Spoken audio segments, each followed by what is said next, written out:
25 December 2023 আমরা সপরিবারে এসেছি টাকি ভ্রমণ করতে।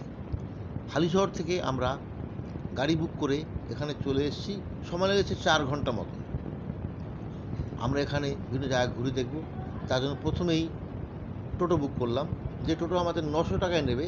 ওরা বলে 15টা পয়েন্ট এবং সমুদ্রে ইসামতিতে নৌকাবিহার সব ব্যবস্থাটা করবে। নৌকাবিহার করতে নেমেছে আমাদের প্রথম স্পট দেখতে পাচ্ছি বাংলাদেশ ইসামতি নদী, এর ঠিক মাঝ বরাবর ভারত বাংলাদেশের সীমান্ত। অবশ্য দশমীর দিন দুই বাংলা একাকার হয়ে যায় প্রতিমা বিসর্জনে। ওই ইসামতিতে ওই দেখা যায় বাংলাদেশ, এবং আজকে একটু মেঘলা থাকার জন্য, কুয়াশা থাকার জন্য আমরা বাংলাদেশের গাড়ি ঘোড়া দেখতে পাচ্ছি না, কিন্তু অন্যদিন দেখা যায়।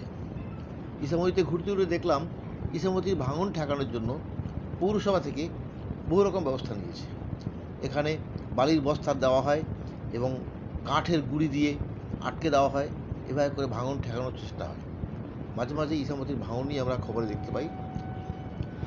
টাকিতে একটি হোটেল দেখলাম, তলাটা পুরো ক্ষয়ে গেছে, হয়তো কোনোদিন ভেঙেও যেতে পারে, তারও ব্যবস্থা নেওয়া হচ্ছে। থাকতে চাইলে এখানে আপনি থাকতে পারেন। আমরা ওই সময় থাকিনি, আমরা একদিন চলে এসেছিলাম। এখানে পাশে অনেক হোটেল পাবেন। হোটেল বুক করে নিয়ে ভাড়া 400 টাকা থেকে 1000 টাকার মধ্যে। এবার আমরা যাচ্ছি মিনি সুন্দরবন দেখতে। এটা প্রায় 1.5 কিলোমিটার দূরে রাজবাড়ি ঘাট থেকে। আমাদের টোটো আমাদের নিয়ে যাচ্ছে ওখানে রাজবাড়ি এই মিনি সুন্দরবনের টিকিট কাউন্টারে। ওখানে অবশ্য প্রত্যেককেই তার আইডি কার্ড দেখাতে হবে, প্রুফ দেখাতে হবে, আধার কার্ড, ভোটার কার্ড। টিকিট কাউন্টারে টিকিট কেটে নিয়ে প্রথমে ভোটার কার্ড দেখিয়ে পারমিশন নিয়ে বিএসএফের থেকে টিকিট কেটে এবার আপনি ভিতরে ঢুকতে পারেন। ঘুরতে ঘুরতে আমরা দেখলাম মিনি সুন্দরবনে একটা উঁচু রাস্তায়, উঁচু সিমেন্টের রাস্তায় বসে, রাস্তা থেকে হেঁটে হেঁটে দুপাশে গোলপাতা ফরেস্ট, সুন্দরবনের বিভিন্ন ধরনের গাছগুলো এখানে সুন্দরভাবে দেখা যায়। কেওড়া গাছ, গরান এবং সুন্দরী গাছ, যা সুন্দরবনের বিখ্যাত জিনিস, সেসব এখানে সংরক্ষিত করা হয়েছে দর্শনার্থীদের জন্য। এর মাঝামাঝি জায়গায় একটা জংশন পয়েন্ট আছে, যেখান থেকে দুদিকে রাস্তা বেঁকে গেছে, একটা চেকপোস্ট, আর একদিকে ইসামতি যাওয়ার জন্য। সুন্দর পথে চলতে চলতে দেখলাম গোলপাতার ফুল, এই যে গোলপাতার ফুল দেখতে খুব সুন্দর। গোলপাতার পাতার ডান্ডিটা একদম নিটোল গোল, তাই এর নাম গোলপাতা। এই গোলপাতা দিয়ে সুন্দরবনের মানুষরা ঘর সায়। এটা সেই জংশন পয়েন্ট। এখান থেকে ডান দিকে টাওয়ার সাইড আর বাঁদিকে ইসামতির একদম বাংলাদেশ বর্ডার পর্যন্ত হেঁটে হেঁটে যাওয়া যায় উপর থেকে, রাস্তার উপর থেকে। আমরা হেঁটে হেঁটে গেলাম উপর দিক থেকে ইসামতির পাড়ে, যেখান থেকে বাংলাদেশ দেখা যাবে। দেখতে পাচ্ছি বাংলাদেশ, ওই পারে গাছপালার মধ্যে বাংলাদেশ। ওটা সাতক্ষীরা, আগে ছিল খুলনা। আবার ফিরে এলাম মিনি সুন্দরবনের মধ্যে। এবার আমরা আসছি শঙ্কর রায়চৌধুরীর বাড়ি। এ বাড়িটায় উনি বছরে একবার আসেন পুজোর সময় মূলত, আর এখানে থাকেন না। লেফটেন্যান্ট জেনারেল শঙ্কর রায়চৌধুরী খুব প্রমিনেন্ট ফিগার। ওনার বাড়ি এটা। ওনারাও ওখানকার জমিদারই ছিলেন, রায়চৌধুরী বংশের লোক। এখানে অনেক বইয়ের শুটিং হয়েছে,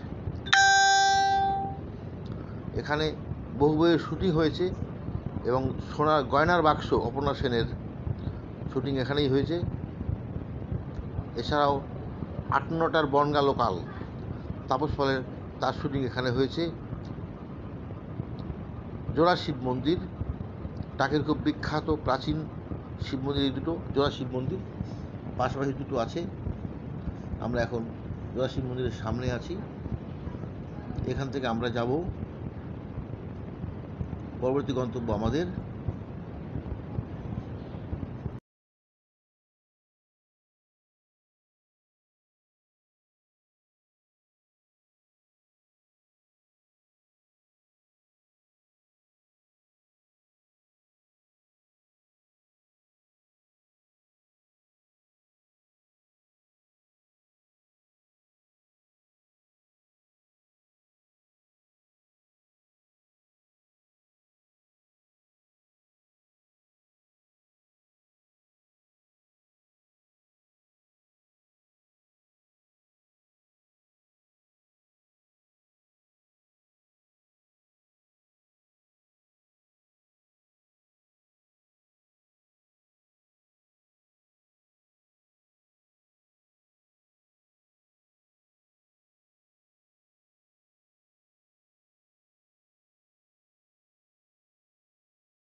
আমরা এখনও টাকির ঘোষবাড়িতে ঘুরে বেড়াচ্ছি। এই ঘোষবাড়ির পরেই এলাম ত্রিশক্তি মন্দির। এখানে বেশ কিছু ক্যাকটাস আছে এবং এখানেও খুব ভালো সুন্দর গাছপালা দেখা আছে। অত্যন্ত সুন্দর এক পরিবেশে প্রচুর গাছপালা সমন্বিত সবুজে ঘেরা মন্দিরটি দেখার মতোই লাগবে। এরপরে আমরা যাব পরবর্তী গন্তব্যস্থল আমাদের